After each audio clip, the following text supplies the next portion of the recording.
Welcome to ETV prime. King maker అనేటువంటి రెండు ఉంటాయి రాజకీయాల్లో. అది ఎప్పటి నుంచో వస్తుంది, రాజ్యాలు ఉన్నప్పటి నుంచి కూడా వస్తున్నది. కింగ్ మేకర్ అనేవాడు కింగ్ తయారు చేస్తాడు, కానీ అతను కింగ్ అవ్వలేడు. ఎందుకనంటే మనం చాలా ఉదాహరణలు చెప్పుకోవచ్చు.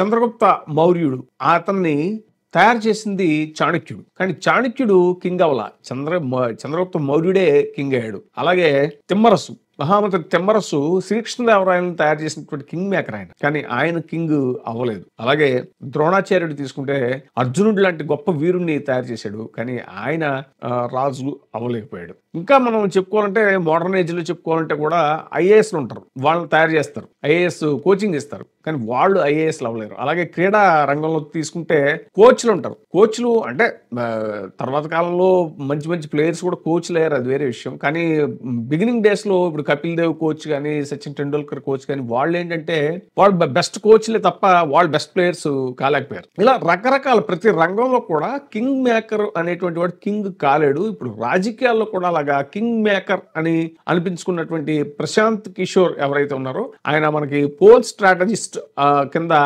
మనకి బాగా సుపరిచితం. ఎందుకంటే ఒక కొత్త పోస్ట్ ని క్రియేట్ చేసాడు ఆయన రాజకీయాల్లో, ఒక కొత్త ఉపాధి అవకాశాన్ని, ఒక కొత్త డిజిగ్నేషన్ ని పెట్టాడు ఆయన. పోల్ స్ట్రాటజిస్ట్ అంటే వెడ్డింగ్ ప్లానర్ లాగా పోల్ ప్లానర్ అనమాట.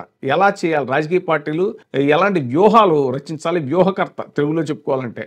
రాజకీయ వ్యూహాలని ఆయన రాజకీయ పార్టీలకి అందించాడు, కానీ ఆయన సొంత పార్టీకి మాత్రం ఆయన వ్యూహాలన్నీ కూడా ఫెయిల్ అయిపోయాయి. బీహార్ ఎన్నికల్లో చాలా ఆర్భాటంగా ఆయన పోటీ చేశాడు.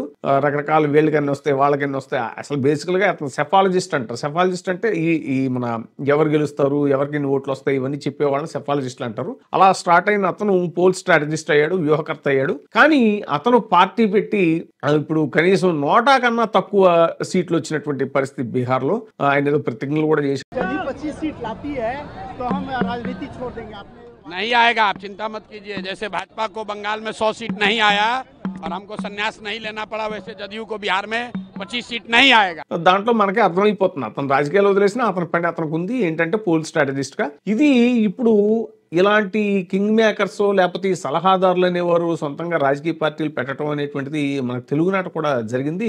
ముఖ్యంగా మేధావి వర్గంలో ఒకళ్ళగా చెప్పుకునేటువంటి మనం జయప్రకాష్ నారాయణ గారు, మా ఐఏఎస్, రిటైర్డ్ ఐఏఎస్ ఆయన కూడా లోక్సత్తా అనేటువంటి పార్టీని పెట్టారు. అయితే ఆయన కూడా లోక్సత్తా పార్టీ పెట్టక ముందు ఈ రాజకీయ వ్యూహాలు అవి చెప్పడం, లేదంటే వాళ్ళకి సలహాలు ఇవ్వడం, రాజకీయ సలహాలు అవి చెప్పేవారు అని చెప్పేసి అంటారు. కానీ ఆయన సలహాలని ఏమి అమ్ముకోలేదు. ప్రశాంత్ కిషోర్ మాత్రం సలహాలని అమ్ముకున్నాడు వ్యూహకర్తగా.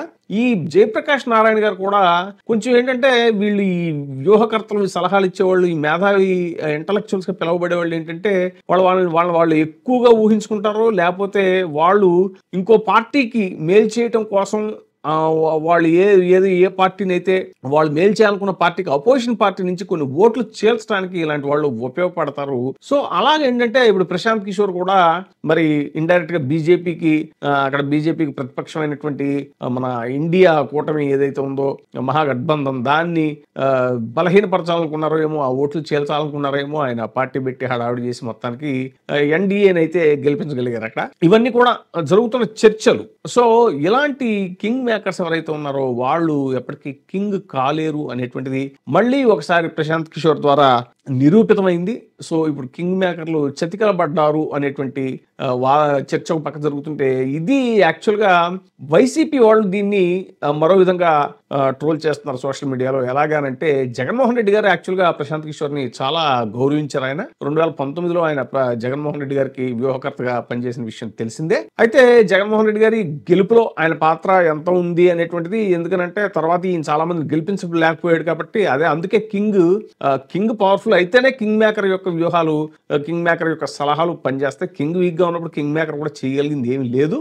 అది చంద్రగుప్తుడి విషయంలో కావచ్చు, లేదంటే శ్రీకృష్ణదేవరాయల విషయంలో కావచ్చు, అర్జునుడి విషయంలో కావచ్చు. అలాగే ఇప్పుడు జగన్మోహన్ రెడ్డి గారిని మొత్తానికి 2019లో జగన్మోహన్ రెడ్డి గారు గెలిచిన తర్వాత ప్రశాంత్ కిషోర్ టీం ని చాలా ప్రత్యేకంగా అభినందించారు, వాళ్ళకి ఎంతో గౌరవం ఇచ్చారు. కానీ ఎందుకనో ఈయన మళ్ళీ 2024కి ముందు జగన్మోహన్ రెడ్డి గారికి హ్యాండ్ ఇచ్చి బయటకు వెళ్ళిపోవడం జరిగింది. వెళ్ళేవాడు సైలెంట్ గా వెళ్లకుండా చంద్రబాబు నాయుడు గారికి అనుకూలంగా కొన్ని స్టేట్మెంట్లు ఇచ్చి, దానికి చాలా ఉన్నాయి. లోకేష్ ప్రశాంత్ కిషోర్ కలిశాడని, స్పెషల్ ఫ్లైట్ వేసుకుని వెళ్ళాడని, ఇవన్నీ రకరకాలు వచ్చాయి. సో సోషల్ మీడియాలో అవన్నీ కూడా. సో వెళ్తూ వెళ్తూ ఏంటంటే ఇతను జగన్మోహన్ రెడ్డి గారికి డ్యామేజ్ చేసి వెళ్ళాడు అనేటువంటిది వైసీపీ వర్గాల్లో చాలా తీవ్రమైన కోపం, ఆగ్రహం ఉంది ప్రశాంత్ కిషోర్ మీద. ఇప్పుడు వాళ్ళకి లడ్డూలాగా దొరికాడు ప్రశాంత్ కిషోర్. బీహార్లో చితకలబడిన వెంటనే జగన్మోహన్ రెడ్డి గారు ఉసురు తగిలింది ప్రశాంత్ కిషోర్ కి. విశ్వాసఘాతకుడు అతను.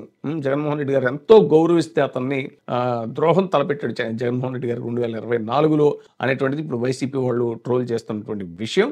ఏదైనా సరే వాళ్ళకి వాళ్ళు ఎదగాలి అనుకోవడం తప్పులేదు, కానీ ఇంకొకళ్ళని దించేయటం కోసం వాళ్ళ వ్యూహాలు రచించడం అనేటువంటిది ఇది చాలా దారుణమైన విషయం. ఈ వ్యూహకర్తల విషయంలో జరుగుతుంది అదే.